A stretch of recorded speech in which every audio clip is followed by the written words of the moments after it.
So this number that we're using is funny because it's the same number from last year, and somebody just texted me. It's anonymous, but I can see last year's question and this year's question. Last year's question was, what's your secret to staying so slim, Brandon? This year's question, what can we do to curtail the increasing mass shootings in this country?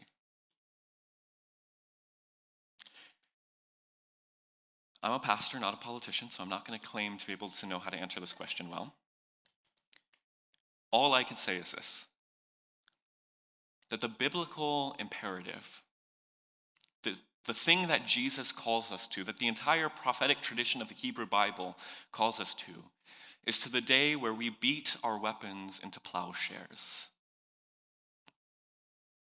I don't know how to handle these questions.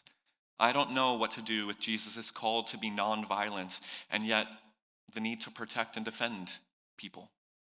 These are really big, complex questions.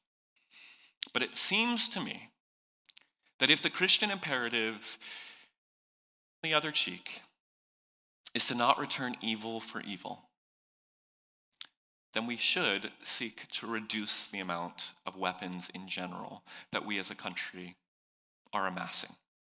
Whether that's individual or as a nation, it seems to me that if we were to be following in the path of Jesus, we would call ourselves away from this need to defend ourselves with weapons that can kill far too many people. And because this is more of a political question, I'm not going to dig too deep into it, but I will just say, and I'm sure all of you are well informed, that other countries around the world have enacted stricter gun control legislation, and it seems to have worked. And so, perhaps it's something we could try as a nation.